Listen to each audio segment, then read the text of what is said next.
strong. If you're a strong guy, you don't win physical confrontation. You don't lose physical confrontations.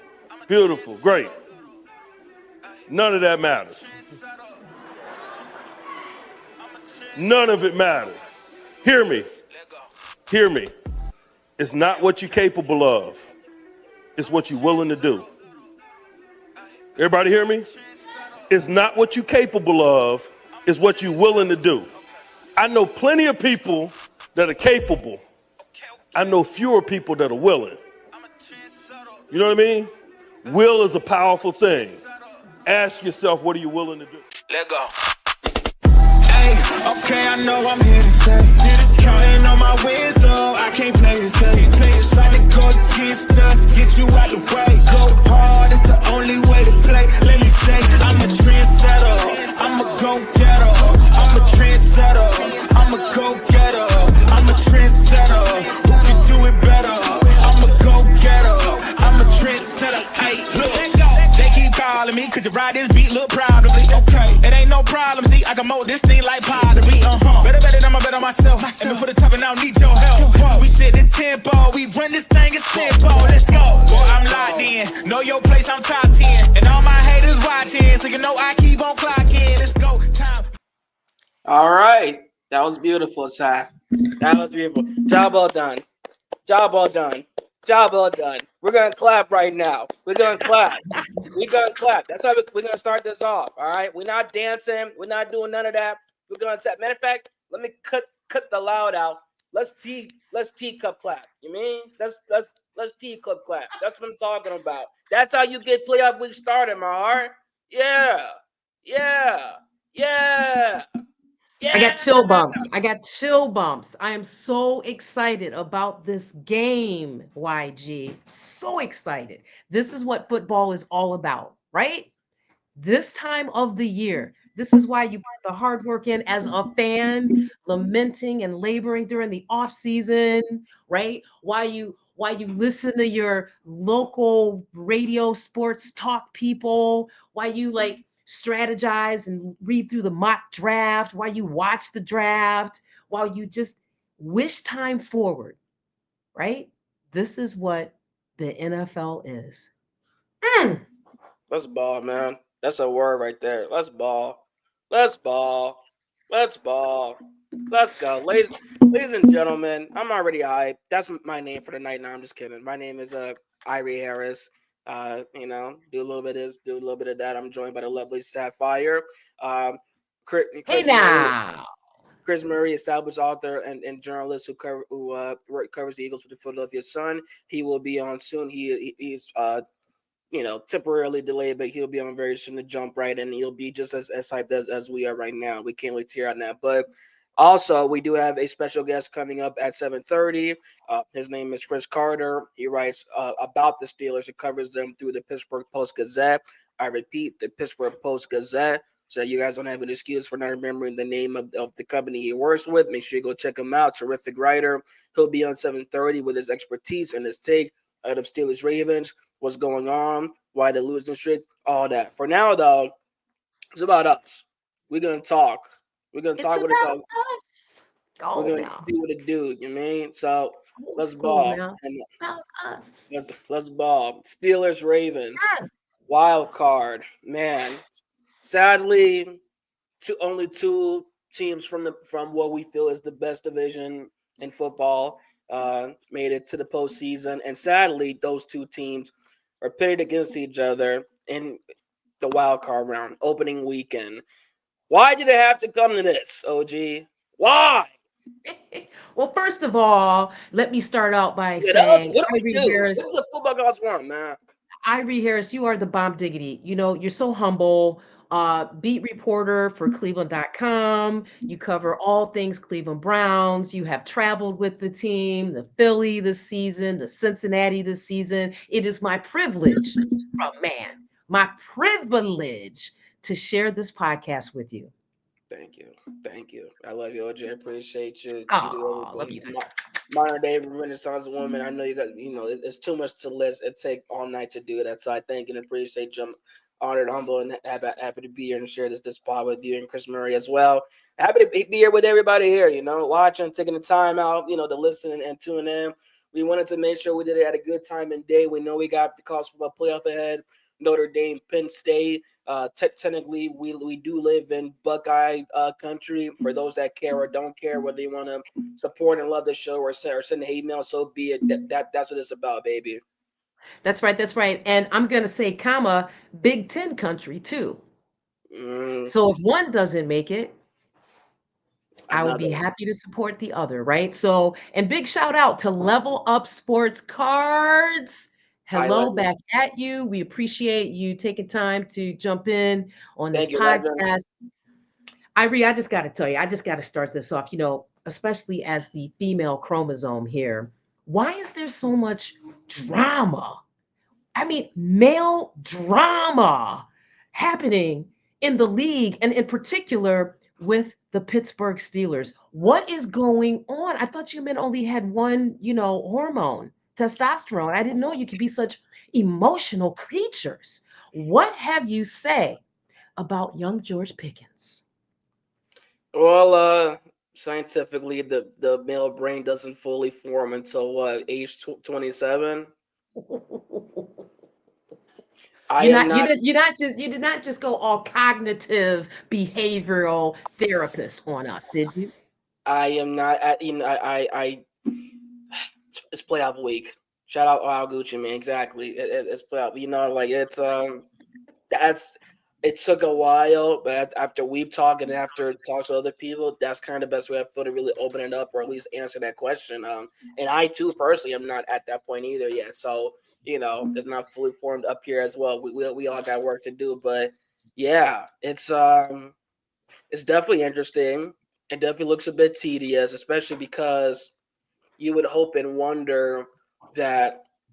I mean, when you think about coach, like when I think about Mike Tomlin, when I think about him as a coach, as a man, like he's one of those people that, regardless of the level, like if I now this is kind of hypothetical now. If I'm a father and my child wants to play football, I want to find a coach, somebody like Mike Tomlin, to have my son under and learn not only about the game but about life under. And there aren't too many coaches like that. And to put Mike Tomlin in that group, that category, which is a very small group in my eyes, you would expect somebody like George Pickens, to be perfect to be under that kind of leadership within that kind of culture and foundation. A lot of things work more times than not. It's kind of crumbling at the wrong time, if you may add. No, I mean, I agree with that. And the question becomes, how did that even happen?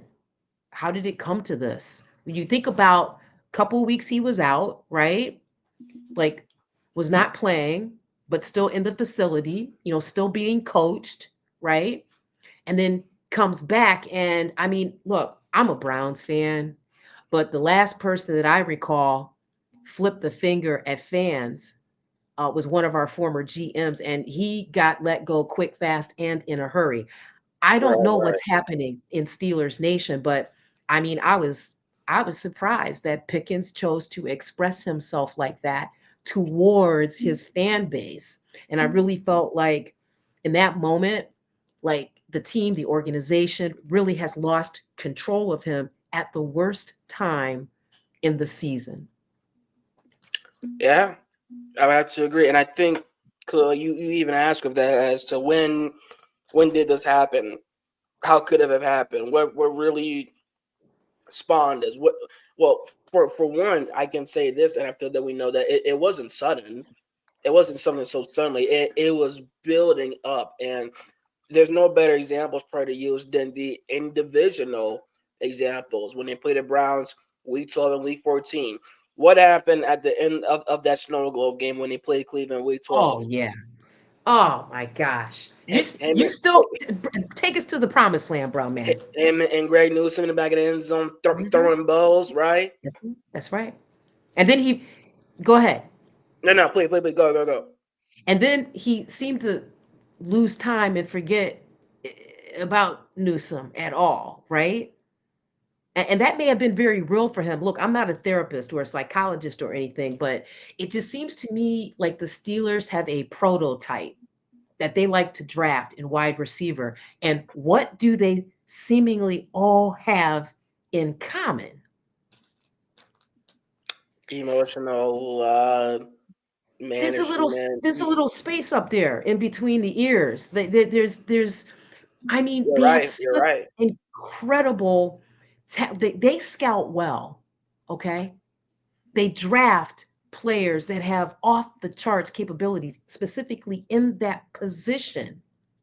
But then here we go again. Like I thought I was done with the stories of Antonio Brown, AB. I thought I was done. We have moved forward. The players have moved forward. They learned from history, especially the Steelers. And then it's like I'm having deja vu, right? Exactly. And Exactly. OG. it just Exactly. really it like and we're gonna transition from this into how that is seemingly affecting the Pittsburgh Steelers offense. They looked worse in that last game than I ever could imagine. I mean, they kind of reminded me of how the Browns run their offense. You know,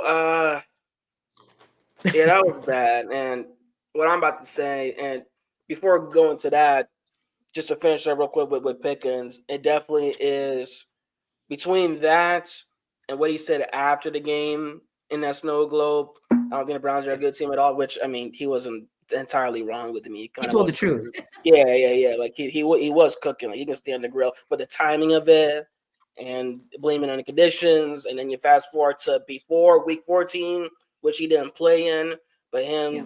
him, saying he doesn't know Newsom, doesn't even know he exists. Like those are the little things that build up to where we are now when speaking about him and his maturity. I didn't even want to use that word, but now I have to. Come on, Pickens, damn it. And obviously Ronan feels similar as well. Pickens being an idiot. I am not going to call him an idiot, but his actions surely don't support anything else. So going back to the original point regarding the offense, this point I'm about to mention was not created by me. I'm not the only one, so I'm not going to take credit on it. However, it's too glaring to mention in which the offense is not entirely on Russell Wilson. For one, their run game has been lacking. Najee Harris started off so strongly, multiple 100 rushing yard games, and he's seen him just fall down afterwards, into which I wonder if Jalen Warren's thinking if his time as RB1 is coming up. Number two, I'm tired of it's glaring. I'm really fatigued of seeing Wilson set up in the shotgun.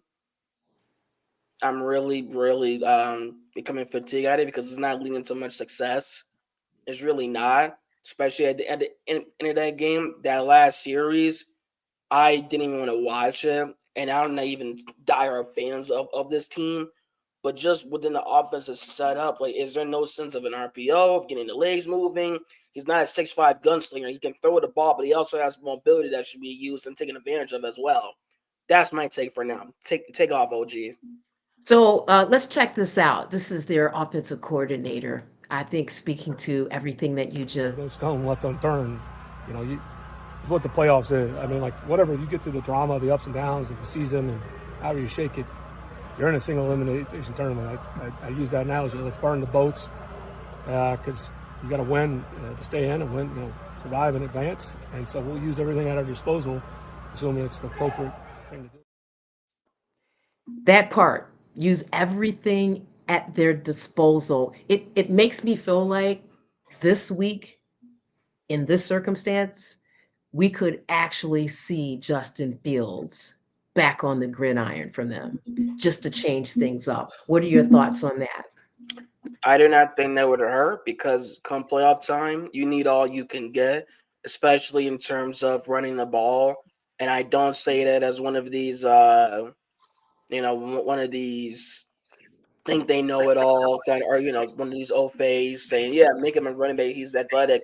No, I'm just saying that primarily to the fact that the run game has not been as productive as it should as it's been. So there were multiple times in that game, and I credit you as well with this. The last couple of games, which you texted and thinking, did they not want to put Fields out there? Did they not want to go for a quick QB option? I thought about that last game within that fourth down try that was unsuccessful. Did they not want to try a QB option with Fields? does not have a package of plays to run. Like the fact that we're having these questions right now, these thoughts, these doubts is not good. It's not good, OG. I'm getting I mean, lightheaded. I appreciate that because for me, going back to those fourth downs, I mean, okay, so they didn't want to try the QB sneak with Fields, but in that situation, I thought, okay, they had Warren in the backfield. I was thinking Najee Harris was the better option to try to run that play.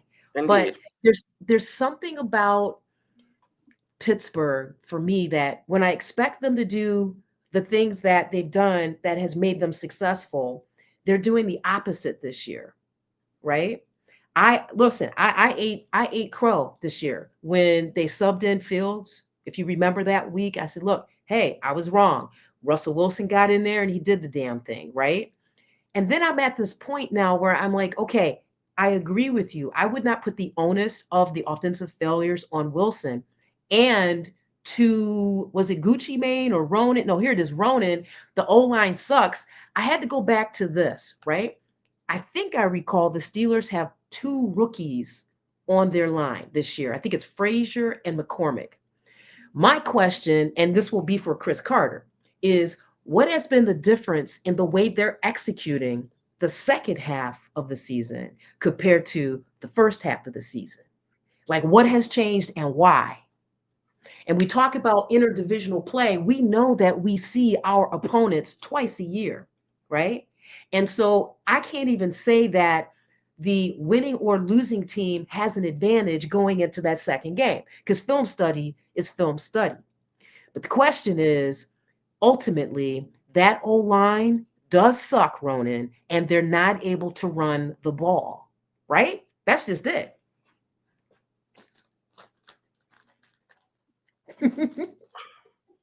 They suck. Does that Well sound said, familiar? OG. Pittsburgh sucks. I'm sorry. I couldn't help it. I was just echoing Ronan's sentiments. I'm sure Ronan feels the same way.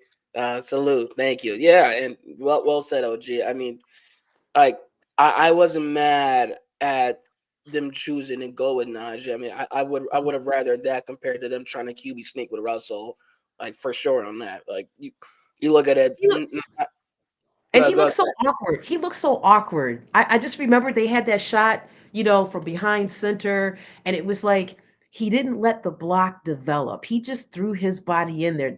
That tells me kind of similarly with what we discussed about Lamar Jackson. It looks like these men get so amped up, like it's the adrenaline. I cannot even imagine what that feels like. But there's something to be said, when you think about a Derrick Henry, right? Or other premier running backs, they have the patience to let the block form, then hit the hole. And I thought on that one, there was one fourth down conversion attempt in particular. I thought, damn, those little yellow cleats look like duck feet. He was pitter pattering back there, just like, damn it, just go. Yeah, yeah. So I don't know. I don't know what Smith is doing. I didn't really get a lot out of that video that I played, other than he realizes we're one and done. You lose this game, the Steelers are out. He's probably out, and they are riding because I know you just got back to town.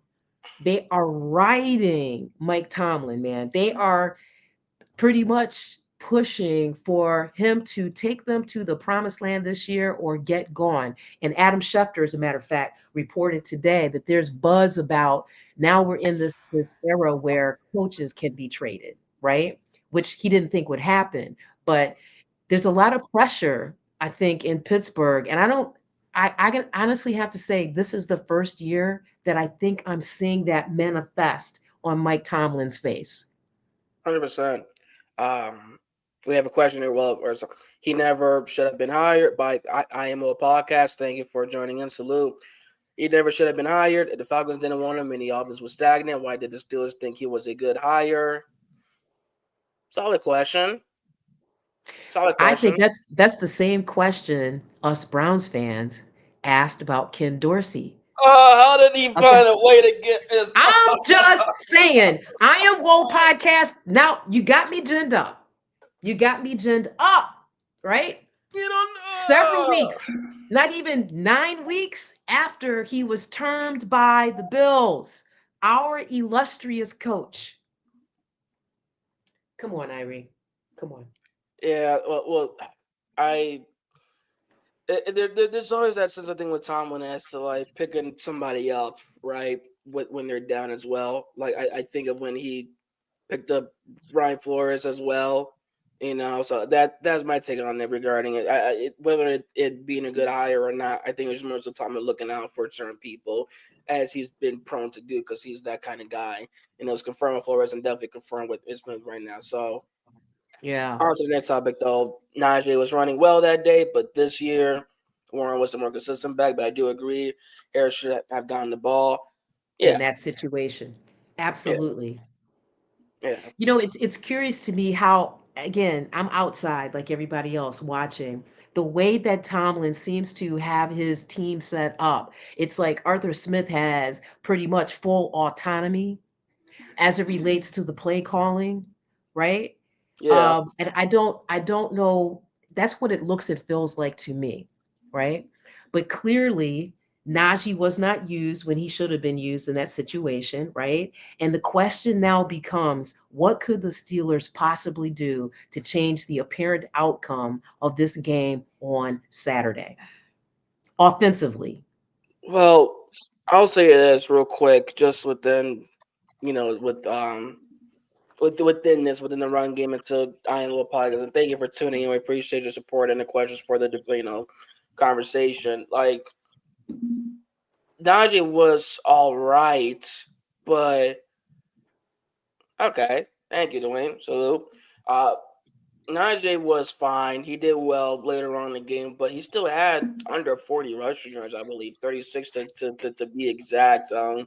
In this division, it's about doing two things, right? Stopping the run and be able to get the run game going on your side.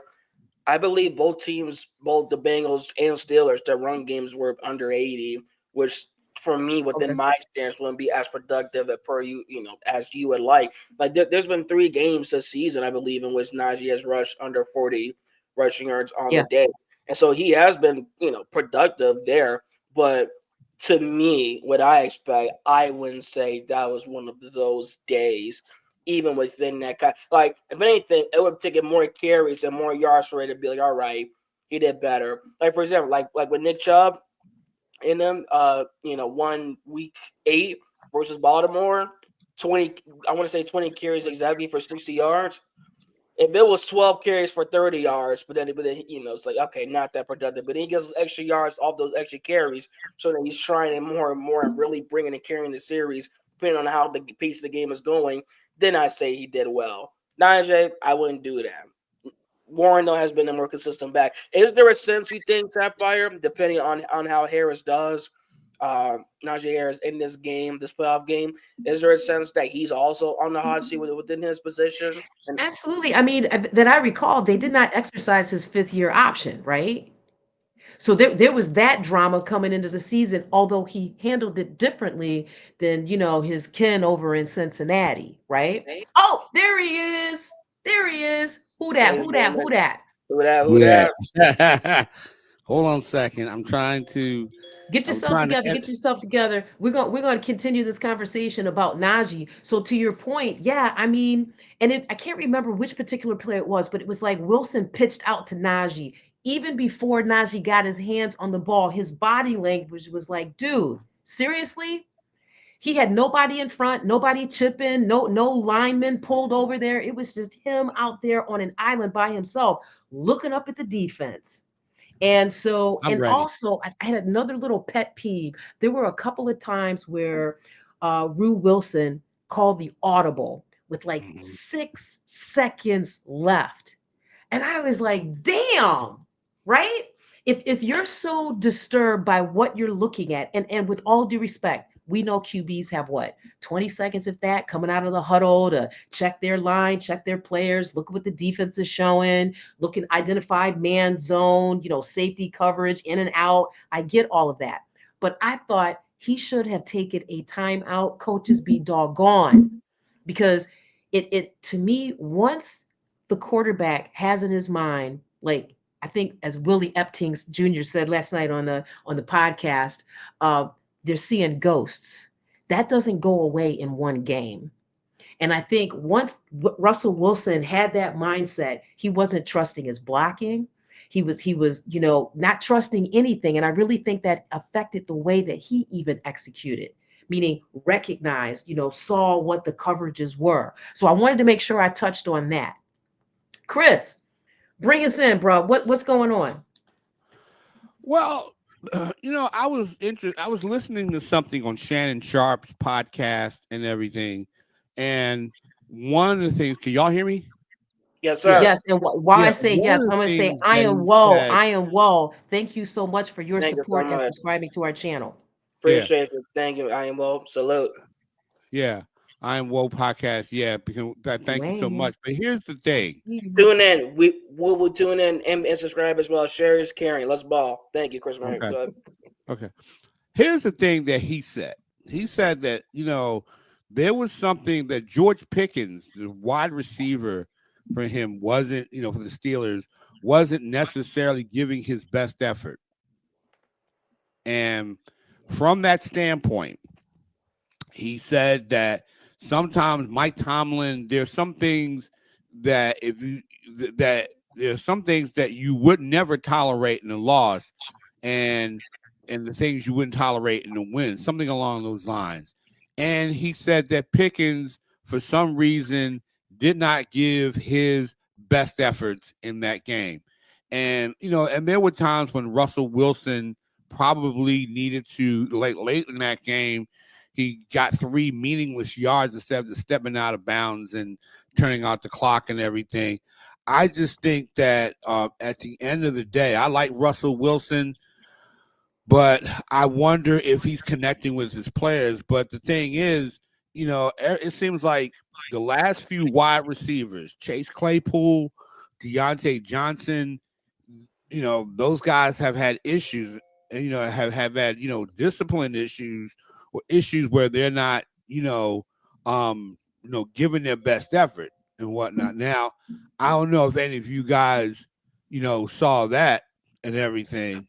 I don't know if you guys saw that during the course of the game, but I just think that along the way, I don't know if it's the culture. I don't know if Mike Tomlin's connecting with all his guys. I don't think he should be fired or anything like that. I do think they need better players. They need better players with better attitudes. I'm not saying that they don't have some talent, but I don't, I think that team I think in the last 4 or 5 weeks, the team got exposed a little bit. If I do say, and I'm not saying because I don't like the Steelers or anything, but looking objectively at Mike Tomlin, because I'm hearing this on social media. I'm seeing this on social media, where people are hardcore Steelers fans are saying, get rid of Tomlin. I don't think that's the solution. I think they need a better offensive coordinator, and I think they need better players. I think Indeed. Thank you, Chris. We appreciate your arrival coming in. Everybody, we will take a quick break. Okay, a 60-second break. Go get your popcorn, use the bathroom, whatever. Check and make sure kickoff didn't happen in the CFP. We'll be right back. Chris Carter is on the way and joining us. Pittsburgh Post-Gazette writer. I'm so excited. That's my OG, man. Let's go. All right, we'll be back. Who can jump really far? Who's a leaper? Who's got a vert? Great. Okay, hands down. Who's really strong? If you're a strong guy, you don't win physical confrontation. You don't lose physical confrontations. Beautiful. Great. None of that matters. None of it matters. Hear me. It's not what you're capable of. It's what you're willing to do. Everybody hear me? It's not what you're capable of. It's what you're willing to do. I know plenty of people that are capable. I know fewer people that are willing. You know what I mean? Will is a powerful thing. Ask yourself, what are you willing to do? Let go. Okay, I know I'm here to stay. Counting on my wins, though I can't play this game. It's like the go against us, get you out the way. Go hard, it's the only way to play. Let me say, I'm a trendsetter, I'm a go-getter, I'm a trendsetter, I'm a go-getter.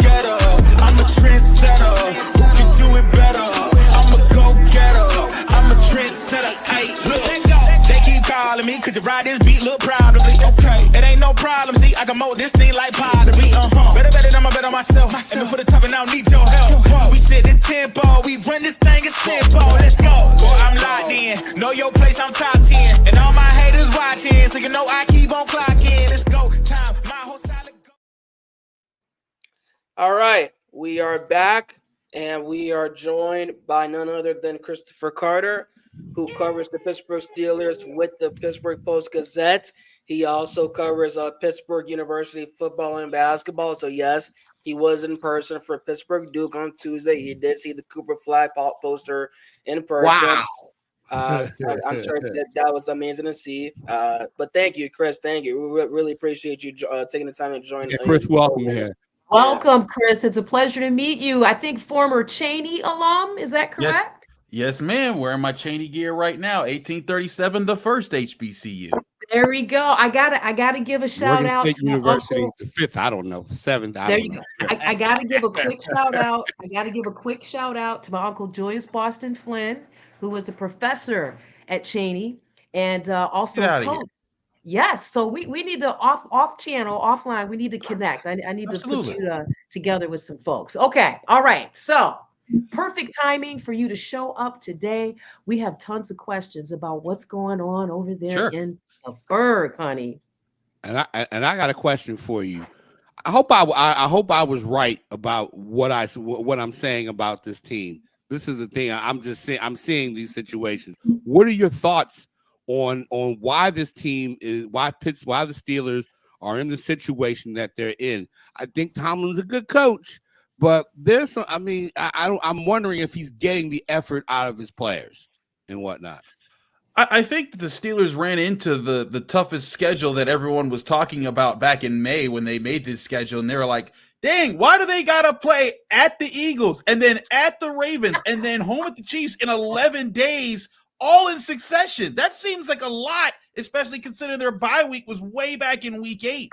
I think that's kind of what happened to this Steelers team. I think the important thing to look at is when you look at these losses, they did not play Steelers football in any of them. And these were unforced errors a lot of times. Like, guys just blowing coverages, reads, left guys dropping. George Pickens dropped 3 passes against the Bengals. That wasn't because there was anything spectacular the Bengals did. The Steelers kind of played outside of their game. I think this team got worn down by what was a brutal schedule. And if you look at it, people are like, well, everyone else had to play 3 games in 11 days. Like, yeah, but the Ravens got to play the Giants coming off a bye week and then got to play at home after that. And then got to play the beat up Texans, and the Chiefs got to play some like the Panthers and the Raiders. Like I look at that and I think, like, man, the Steelers got the short end of the stick there. But at the same time, I think there's also the realization that Mike Tomlin has made several of these Steelers rosters that I think if I'd say 90% of the coaches in the NFL they wouldn't have made the playoffs. And they've made the playoffs now 4 out of the last 5 seasons. They're not an elite roster. They're a good to decent roster that I think makes sure that they can get into the dance every year. The problem is they keep running into these superstar quarterbacks. 3 years ago, it was Patrick Mahomes in Kansas City. Last year, it was Josh Allen in Buffalo. This year, Lamar Jackson in Baltimore. Now, they've had a great track record against Lamar Jackson, but it's still a tough challenge because they're facing these MVP-level quarterbacks, and their defense is still pretty good, but they haven't figured it out on offense yet. And I think it's that sort of back and forth. They looked like they had figured it out on offense for a bit, but eventually, again, when you go up against that kind of a schedule, you're going to face some serious challenges for what's mostly a young offense with an old quarterback. Ooh. Okay, so let me jump in first, gentlemen. I can't argue with that. One sec, quick. So listen, Chris, I'm getting y'all confused. Should I go C1, C2, or what? How am I distinguishing between my Chris's tonight? Cheney Murray Chris. and Carter. Cheney Chris, there you go. Thanks, YG. So Cheney Chris, I'm a Browns fan, so I'm very subjective, okay? Mm-hmm. And these men made me cover the Steelers this year, so I think I feel some level of affinity for them, despite myself. God rest my brother's soul. He was a diehard Steelers fan. But my question to you is this. When I saw those 3 drop passes Pickens had, I thought to myself, the first one, I'll give him a mulligan, right? Right. The second and third one, I started thinking about one of your peers midweek inside the locker room, dragging a bone, some he said, she said stuff to Pickens. where he characterized allegedly a statement that Russell Wilson made, right? And I remember I know because the what you're boys talking and about. I, yeah, we talked about this. I started thinking, was he self-sabotaging? Was he sending a subtle message? I mean, as bizarre as that may sound, for a receiver as elite as he is, not to clasp that ball and pull it into his body, be kind of blase about it, really Mm. pissed me off. I got to be honest with you. So my question to you is, because he's a young man, how much do you feel the off the field banter may be getting inside of his head? I think George Pickens is a guy who has he can be very excitable. He can be very exciting. I think there's times where he has made mistakes and mental errors that he needs to that teams have tried to pull out of him. Like you go back to the first game the Steelers played the Browns. The Browns got it in his head. They were hitting him early. They were hitting him late. They were knocking him down while the ball was in the air. In fact, on the last play of the game, it's a Hail Mary pass. The Steelers are going to him, and the cornerback just straight up pulls him out of bounds, says, "You're not catching this ball while the ball's there." Should have been pass interference. And then George Pickens like, "Okay, well, if they're not going to call it, I'm going to fight this guy." And it's like they took him out of his game, and that's happened with George Pickens on a number of occasions. I think in that instance, I don't think that the locker room banter there, and I want to clear up what happened in the locker room because I actually know the individual that asked that question, Alan. Alan was only asking, he's like, hey, after the game, Russell Wilson did say, I thought on the interception against the Chiefs that George Pickens was going to run a vertical route. He didn't. He ran a short route, and he said, hey, like, I was expecting that, but hey, I still shouldn't have thrown that ball. So when he was saying, hey, Russ was on a different page than you in that instance to George Pickens, he couldn't exactly quote it in the moment when we're in the locker room and we're, everything's moving fast and we're jumping between player to player. So I think he just couldn't quote it directly to George, but he was correct in asserting that Russell Wilson thought George Pickens was going to do something different than what he actually did. But at the same time, I don't think that had much to do with the drops. I think George Pickens had an off night.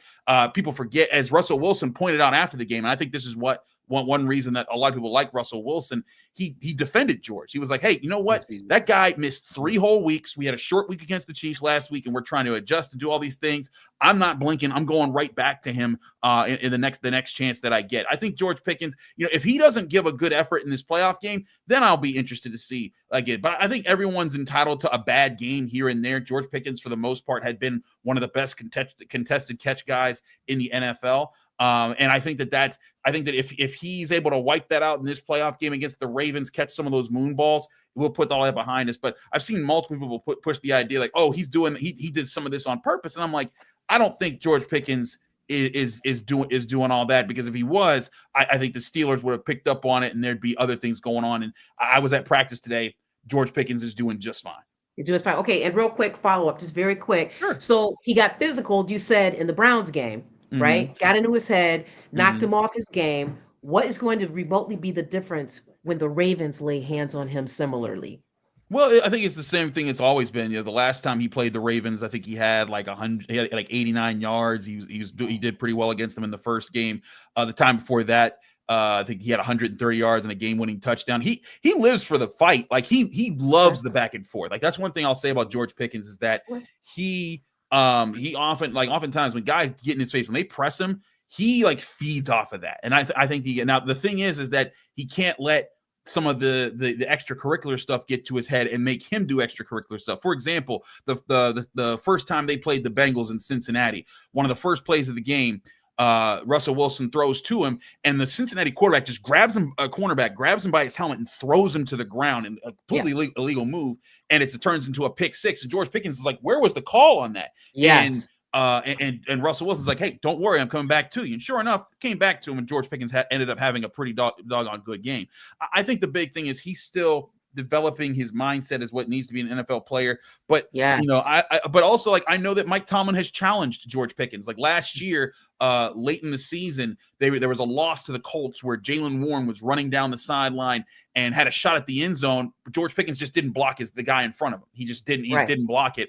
And after that, and there was a lot of criticism, and George Pickens, when talking to the media, didn't address it. Like he was like, I don't know what you're talking about. That wasn't a thing. But Mike Tomlin addressed it, and after that, George Pickens blocked every single body the rest of the season, and he did a lot. He had a lot more of his technique. I think George Pickens is a young player who knows he's talented, believes in his talent, but there's a reason why he wasn't a first round pick with all the talent that he has. And I think some of that comes from the demeanor that he has. He got into a lot of fights when he was at Georgia. I think that's just sometimes what happens when you get some of these guys. He has been a hothead, but at the same time, he has to keep his head against this Ravens team. They know that he can be temperamental, and they're going to try to get in his head. He has to avoid that this time around. You know, I'm a Browns fan. I got to be picky. I understand what you just said, but you got to go back, not even as far as that Christmas Day game where he stopped running that route, right? Remember that? And that KC safety was like, okay, then I don't really have to. That was when that pick 6 happened. As a result of Pickens not following through on what he needed to be doing. Go ahead. I'll say this as a person who breaks down a lot of film. That was on Russ, and Mike Tomlin even confirmed that afterwards if you look at the play, the structure of the play, sure, it would have made sense for George to go deep, but Russ stares down Pat Freiermuth from the start to the finish of that play. Okay. If the safety, who the whole time isn't even looking at George, he's looking right at Russ's eyes. If he reads Russ's eyes and George Pickens still runs that deep route, it's still an interception. What should have happened on that play was Russ should have said, okay, there's a safety to the left, but there's not a safety to the right. Van Jefferson's got one-on-one, and Jaylen Warren's wide open on the flat here, where he can get probably about 10 yards real quick. He should have checked out of his throw to Freiermuth. I think Russell Wilson, this comes with, quarterbacks that you give the freedom to run your offense, right? You give them the freedom to know when to take the shot. And so many times this year, Russell Wilson has taken great shot balls, great boom balls, and it's worked out. I think that time he calculated wrong. He even said after the game, he's like, hey, I did think George was supposed to run a different route, but I still shouldn't have thrown that ball. I don't put that play on George, but at the same time, I do think that George needs to hold himself more accountable at times. And I think that if he does, it will help him grow a lot faster in the NFL. Okay. I have a question for you in this situation. I want to talk about Mike Tomlin. All the outside noise say that, folks in Pittsburgh are tired of him. Maybe he needs to leave and all that. How would you evaluate Mike Tomlin's performance as a coach this year? I would say that Mike Tomlin has gotten this Steelers team into the playoffs despite a lot of questions all throughout. This offensive line never got its first-round pick, Troy Fautanu, who was supposed to help revolutionize it into a really good offensive line. It kind of still is kind of where it's better than it was, but it's not the dominant group that people were hoping it would be. They've had some rough injury luck, and they've had there. And I also think this schedule was very tough on the Steelers down the stretch, and I think that was kind of what led them to their finish. But I think Mike Tomlin has managed this team as well as he normally does. This again, if you talk to most people, like I do the Locked On Steelers podcast as well, and before every season we do the Locked On AFC North, where it's our Browns guy, our Ravens guy, our Bengals guy, and me, and we're talking about it. And half the division picked the Steelers to finish last, and then the Ravens guy picked them to finish third. I said, hey, it's going to be Ravens, Steelers, Bengals, Browns. I see that how it worked out, and that's exactly how it played out, because I know how Mike Tomlin can get this team to find a way to win matchups, even when people think that, oh, well, Russell Wilson, he's washed. He's not going to be able to make anything happen. They found a way to make it happen for about 2 months until that ending part of the season. I think Mike Tomlin is a very good and even great coach with how he does things. He has weaknesses like everybody else. I think he has some clock management bad decisions. Yes. At times, and that does happen. But when you look at how his teams every year come out and are fighting to they're either in the playoffs. They made the playoffs 4 out of the last 5 years, and in those 4 years, you have 2 old man Ben Roethlisbergers, a Mason Rudolph, and Russell Wilson right now. So you got those situations. I think Mike Tomlin deserves a lot of credit. And here's the other thing I'll say about what you're hearing from outside. There is a very big split in the Steelers fandom. There's some Steelers fans who think Mike Tomlin's terrible, who've always hated him for whatever reason. They didn't want him to be head coach in the first place. They didn't give him credit when he won a Super Bowl, when he's been to multiple Super Bowls, when he's won several divisions, when he has won playoff games. They've always been negative about it. I think there's some people that do have legit criticisms and say, hey, I think he could be better here and there. But there's also a lot of people that recognize, like, hey, that guy is the reason why this team hasn't gone in the tank. After Ben, you think about the exodus of talent that the Steelers have dealt with over the past few years. Le'Veon Bell just not showing up and then having to go somewhere else. Antonio Brown going crazy and going somewhere else. Ryan Shazier being paralyzed. Ben Roethlisberger aging out. Marquise Pouncey and David DeCastro both having to retire early. All-pro offensive linemen. Player after player after player. They've lost early. Stephon Tuitt, the guy who was supposed to be Cam Hayward's successor, had retired early after his brother died.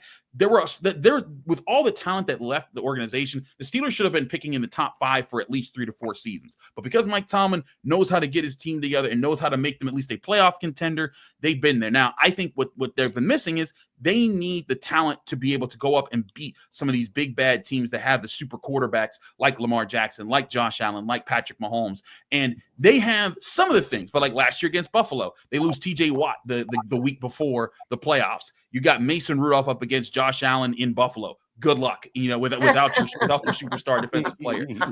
This year, I think that this is going to be a game on Saturday night. I have picked the Ravens to win, on my shows and everything. But I think the Steelers defense is going to come out to play. It's going to be determined by, can Russell Wilson get out of the rut that he's been in. He's been in a bit of a slump for about a month now. If he can do that, I think the Steelers have a chance. I just don't know if he will, because this Ravens defense has gotten really, really good throughout the season.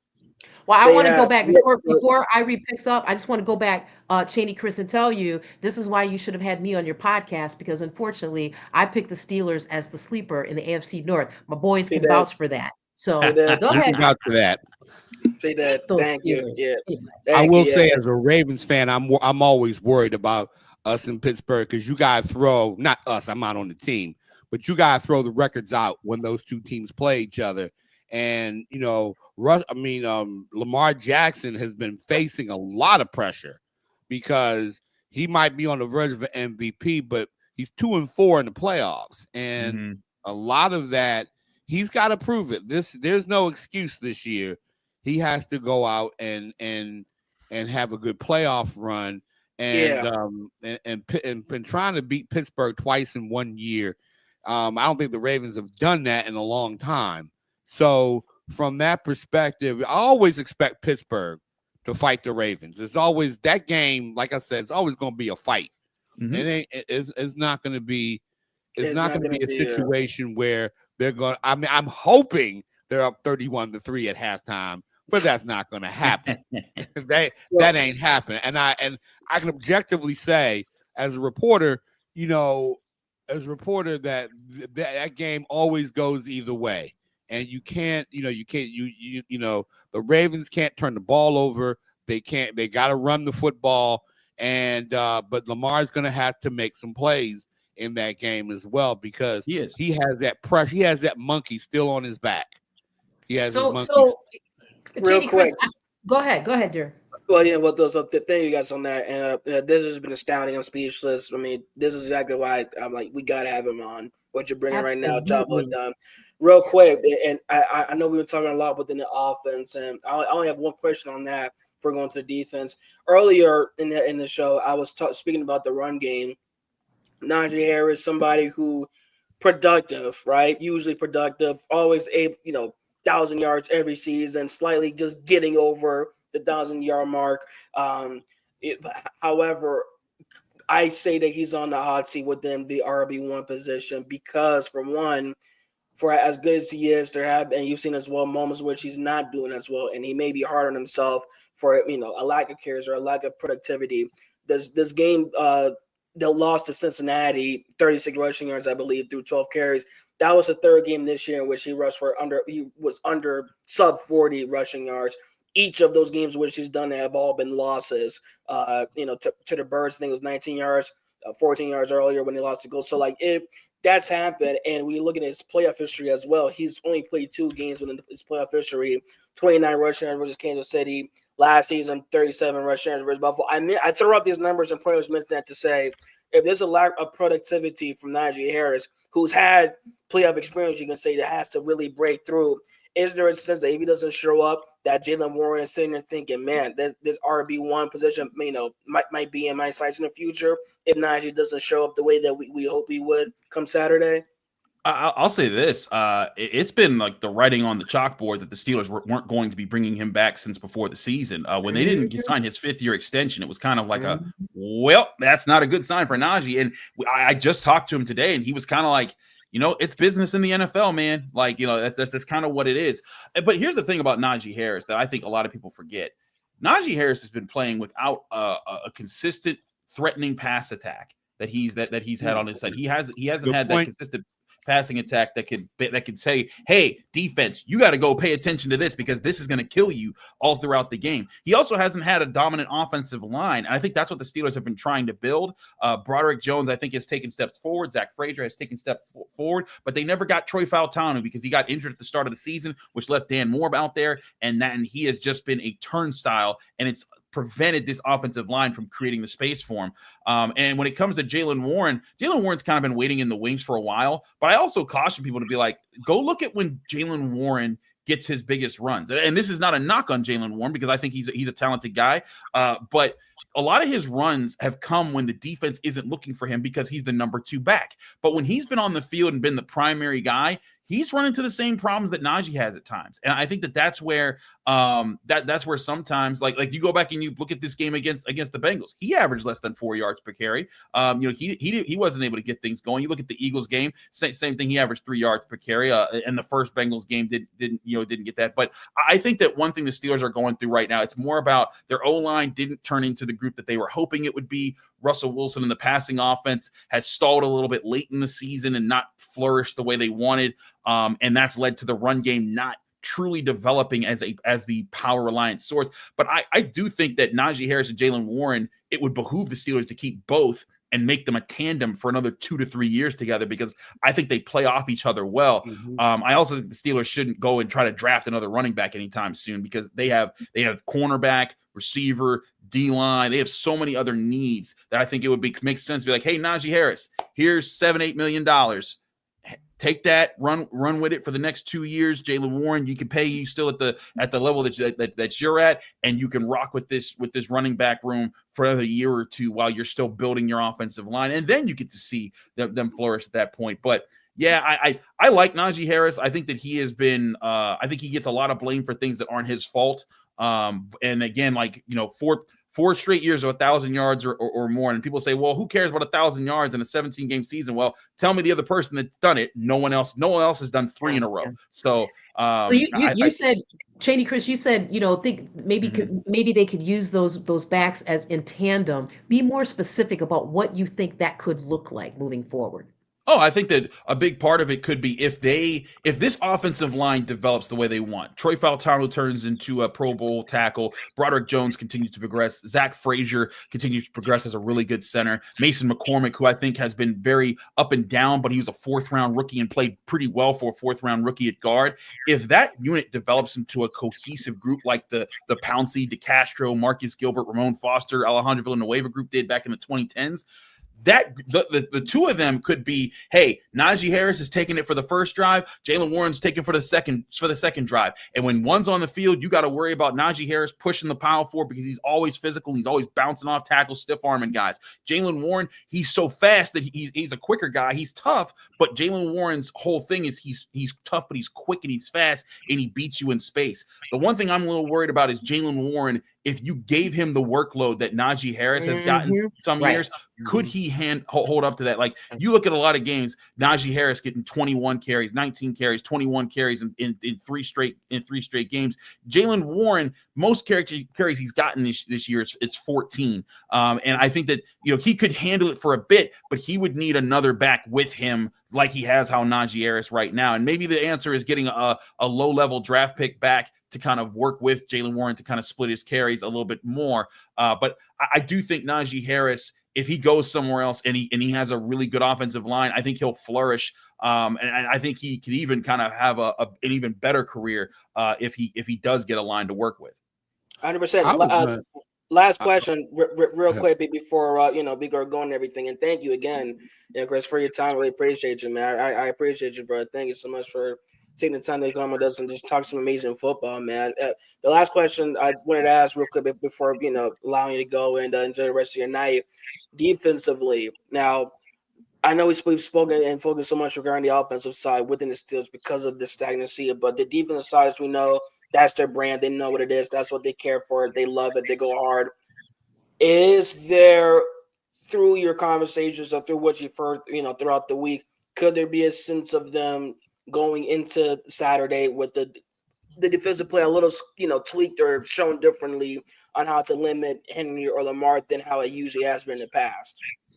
I think that they have their formula for how they want to stop the Ravens. They've done it so many times. I mean, even with the last loss, they've beaten the Ravens 8 out of the last 10 times. Like that is an insane rate. Now, the thing is that I think one thing that happened in this last game that people forget about, the Steelers were missing 75% of their secondary the second time they played the Ravens. That meant no Joey Porter Jr., no Dante Jackson, no Deshaun Elliott, which means they had James Pierre, Corey Trice, and DeMonte KZ covering guys out there. And a big part of what the Steelers do to try to mess with Lamar is they will disguise when they're in zone and then switch into a really aggressive man coverage that makes Lamar hold on to the football, and then he has to process, and then all of a sudden, here comes TJ Watt, here comes Alex Highsmith, here comes Cam Hayward.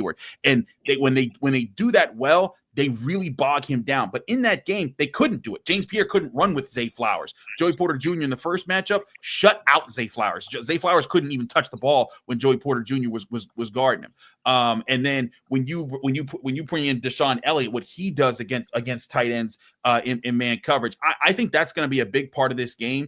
Is the Steelers are going to say, hey, front seven, Cam Hayward, Patrick Queen, Landry Roberts, your job, like all TJ Watt, all you guys, your job is to stuff Derrick Henry and keep Lamar Jackson from using his legs to hurt us. We're going to trust the 4 guys in the secondary behind you to win in one-on-one coverage a lot in this game. And they'll mix it up sometimes. They'll switch to a zone here and there just to keep the Ravens guessing. But I think a lot of the big downs in this game are going to come down to the Steelers sending heat after Lamar Jackson while playing, gap, minded football, keeping their gap integrity, and saying, hey, Joey Porter Jr., you go blanket Rashad Bateman because Zay Flowers ain't even playing this week. Dante Jackson, you take the next guy. Mark Andrews is going to Deshaun Elliott, and Isaiah Likely's going to Minkah Fitzpatrick, and we'll rock with that and say, Lamar, go ahead and try to throw those passes in quick order because these guys are going to get pressed. It's going to get more chances for tip passes and more chances at interceptions and turnovers, and that's what the Steelers are about. They've led the NFL in turnovers this year. It's by design. It's something that they talked about from way back in the spring. It was like this needs to be a turnover leading defense, and they've done that. The question is, will the Ravens limit them from doing that? And I think a big part of this is going to be man coverage, heat, and trying to just have an organized chaos that cause problems for Lamar. Excellent. Listen, I want to make sure you know how much we all appreciate you being on. Please give a shout out to your podcast. Let people know where they can find you and what times and days. Oh man, if you make me list all my shows, I'll be here for 3 years. But you can read my work in the Pittsburgh Post-Gazette, post-gazette.com. In fact, I have a film study on the Steelers man coverage and how it can really help them in this game, especially with Joey Porter Jr. Again, post-gazette.com if you want that. I do the Locked On Steelers podcast every day, Monday through Friday on your favorite podcasting apps and on YouTube. It is just Monday through Friday. We usually upload right at midnight. Breaks things down for 30 minutes. Good show there. I also do a Monday, Wednesday, Friday show for the North Shore Drive podcast through the Pittsburgh Post-Gazette, where you can do that show where I interview all my fellow writers at the Pittsburgh Post-Gazette. I also do stuff for our local NBC station, Channel 11, where I do the Sunday night show, Final Word, as well as their high school highlights show and several other projects they got here. And if I kept going, we'd just be here all night. So those are the main ones to check out. Give us your pick for the game.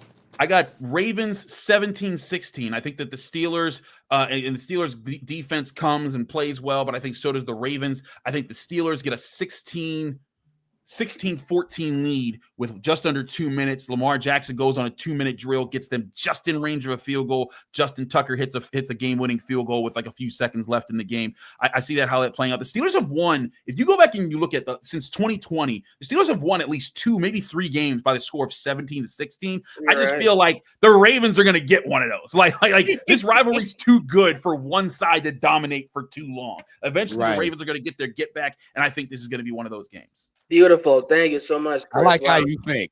Job well done, man. Well, thank you so much again for your time here on the podcast. We look forward to the next time you're on. I thank you personally as well, for always looking out for me, from inviting me on your show, you coming on tonight. looking out for me whenever we're in the same, facility environment at the games. I appreciate you, brother. We're gonna talk. Much love. Thank you all again, and we're gonna take a quick break. Before we dive in through the rest of the division. Thank you, Chris. Thank you, my brother. Listen, Who can jump really far? Who's a leaper? Who's got a vert? Great. Okay, hands down. Who's really strong? If you're a strong guy, you don't win physical confrontation. You don't lose physical confrontations. Beautiful. Great. None of that matters. None of it matters. Hear me. Hear me. It's not what you're capable of. It's what you're willing to do. Everybody hear me? It's not what you're capable of. It's what you're willing to do. I know plenty of people that are capable. I know fewer people that are willing. You know what I mean? Will is a powerful thing. Ask yourself, what are you willing to do? Let go. You better learn from these lessons. You know what I mean? It's okay. We're a mentally tough group. It's okay to learn from these lessons and to remember the things that created this, because there's nothing mystical about it, And so that's going to be my mentality, and that's what I'm going to relate to the guys as we move into next week. All right. We are back to dive a little bit more into the division. I know we've really spoken quite a bit of focus more so relating to the Steelers. The Ravens, though, has there been much, though? Is there a sense of having to dive into what's needed? I feel like we've covered, and not to say we can't talk about it, but we've covered it and really covered each angle, I think, so much. Especially, I know for me, I've been a broken record when it comes to giving the ball to Henry, and how much my confidence in them being ready to win has rose, week by week, because they're really feeding it to Henry. And it's not even a sense of getting too technical. Chris Murray, just like you always say, like, you got a number of coordinators and coaches that overthink the game.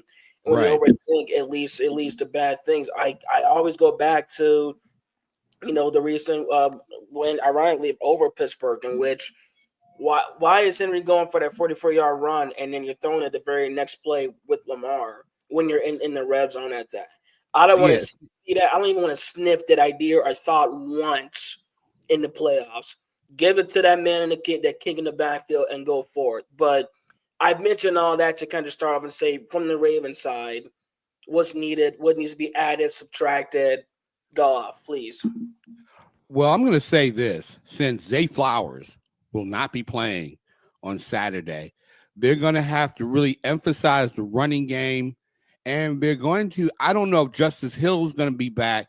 If Justice Hill is back for this team, then they're going to have to, get him involved in the offense, in the passing game. Because when Justice Hill gets the ball in his hands, he can do a lot of good things with it.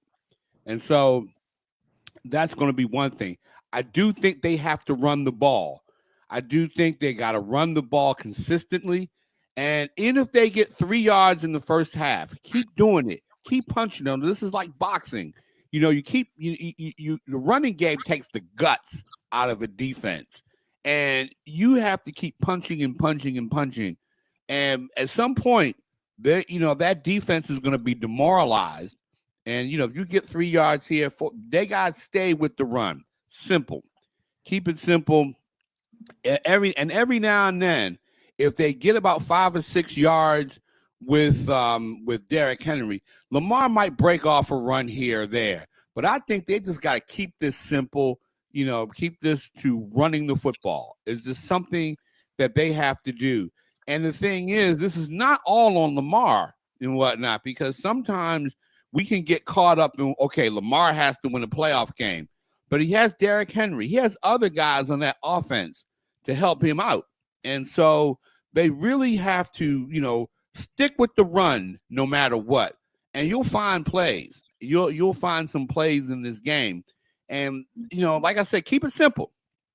I tell you, that last game, I saw the Pittsburgh Steelers defense step up to a mode at the end of the season that I didn't think was left in them. I would agree with you that Baltimore needs to establish the run, especially in this game. And at the same time, I'd be a little concerned about Lamar Jackson running in this particular game. I'd be a Right. little concerned. The Steelers D just seems like they are on fire. And I want to drop this, even though we've already touched base on this. Check this out. It's just a few seconds. Zay Flowers is not going to be able to make it to the game this week, so he'll get started again next week, and we'll move forward with the guys we have, and we're excited about the guys we have, which is everybody else. I'm reading too much into that. I saw a nervous coach. I heard a nervous coach. Zay Flowers to me is a vital part, that additional option that Lamar Jackson has, right? So, Chris, I'm going to kick this back to you. When you think about the flowerless Ravens for this game against the Steelers coming in 4 consecutive losses, brah, what type of impact do you think his absence is going to have on Lamar Jackson? It's going to have an impact. It's going to have an impact because you got a guy who can stretch the field, and you got a guy who can. You're missing a guy who can catch the ball in space and make something happen with it. I don't think Rashad Bateman is capable enough of doing that, and I don't think. I mean, I look at Tyon Wallace, who might come off the bench and replace him in this game. They don't really have anybody else that kind of scares you at this point, but they're going to have to make the adjustment somehow. I mean, Lamar has won without, having that great receiver. He's going to have to rely on Mark Andrews, but I think guys like Isaiah Likely, they're capable of stepping up and playing well. So I think at the end of the day, they're going to have to also include Derrick Henry in the passing game too. He can get all, if you put him in space, you put that guy in space, I think some good things can happen. It's the same thing with respect to, to Justice Hill. And I think they're going to have to make some adjustments. It's going to be hard. This is why I say this game scares me in the sense that Lamar is going to have to do something special in this game. I don't know what it is and all that. And he said earlier that he gets a little antsy playing these games. I think that he has to be in control of this thing and not let the whole, because right now the world is on his shoulders because of his 2-4 record in the playoffs. Okay. So what he has to do is, like I said again, sometimes quarterbacks make receivers better than what they are. And he's going to have to figure out a way to do that, but it's not going to be easy. And like I said, at the end of the day, he's going to have to just he has to make something happen because he has to get include other guys. Like one of the things that I would like to see the Ravens do some 12 personnel, 2 tight ends and all that, and make some difficult matchups along the seam of the zone and whatnot. I think he has those guys to do it. And so if they have to pass the ball, but the running game has to work.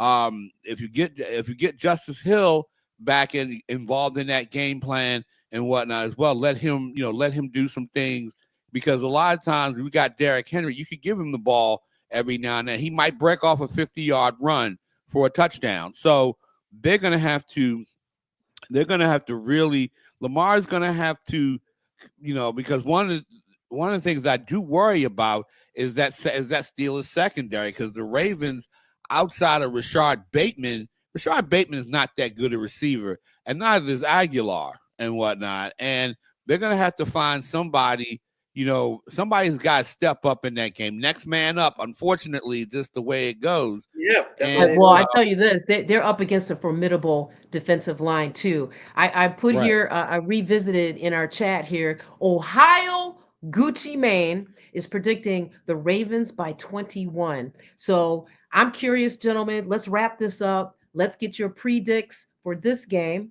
And one step beyond, who do you think is going to rep the AFC in the Super Bowl? Those 2 questions. As Willie would say, I'm writing receipts down. Okay.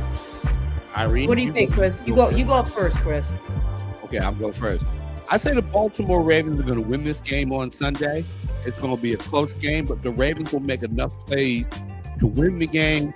And I think that, and I'm going to go on a limb. I'm going to say it. I'm going to own it. And if we lose, we lose. Ravens are going to the Super Bowl. I believe the Baltimore Ravens are going to go to the Super Bowl. And I think playing Pittsburgh, it's going to be, if Lamar's going to prove himself, do it again and do it within the gauntlet of beating Pittsburgh at home, the possibility of going on the road to Buffalo and to Kansas City. Let him do it in the toughest possible way. That's going to be the thing that he has to do in order to get there. It's going to be tough. All right. He can do so. He's going to win. So that's who I'm all picking. Right. YG. Thank you, Chris. I am going with the Ravens to win this game versus the Steelers. I start off with that. I see a way in which they understand they don't need to put a bow on it, but just get it done. However it is, clean or rough, more so rough dirty. The run game will be low. The defense will be static, and they're going to come away with the win versus Pittsburgh. Pittsburgh has not given much within recent years for the last week, regardless of the fact.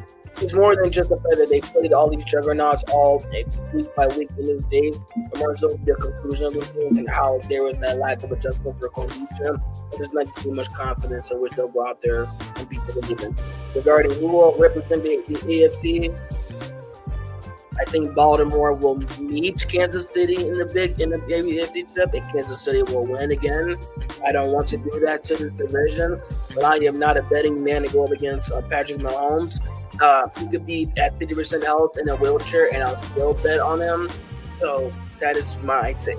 OG? All right. Well, I'm just going to take the Ravens, and I'm going to say 4 points. I kind of am riding with Chris Cheney, or Cheney Chris, listen to me. Kind of riding with him, and I absolutely agree. Ravens and the Chiefs, the AFC Championship, and I'm taking the Ravens. I think this year is Lamar Jackson's year. I agree. All right. Well, there you have it there. Thank you all for tuning in. We thank you and appreciate everybody for joining us on this Thursday night. I mean, it flip-flop the days. It was kind of happening right now. We hope everybody had a lovely holiday season. We hope everybody's been nice and happy and healthy in the first 9 days of the new year. And thank you all again for tuning in to another edition of the Freedom North Podcast. Like, repost, share, comment, subscribe. Tell your friend who knows a friend who knows a friend who knows a friend who likes football, who knows about the AFC North. We're right there for them. And we look forward to this game and see what else happens further on. And don't worry, we didn't forget. We have a lot more to dive into further on regarding the Bengals. We'll censor them after missing on the playoffs. The Browns have the number 2 pick in the NFL draft. Boy, wonder. A lot to dive into with that. I can't wait to see what San Fran has to say about that going forth. But it won't be tonight, so she won't have to crash out just yet. But I do want to thank Ohio Gucci Mane. I want to thank Magnus Krieger, Ronan, I Am Woke Podcast, Dwayne. I want to thank the boss, Willie Epting Jr., sending out prayers to him and his family. They need us to hold them all in prayer. So, you're on the list. And I just want to thank the two of you, gentlemen. Yes, and thank you again, Ronan. Thank you, Sapphire. Thank you, Chris Murray. And shout out as well, first comment of the day, Level Up Sports Cards. You too are a legend. Thank you all. Good night. Good night, everybody. Go Buckeyes.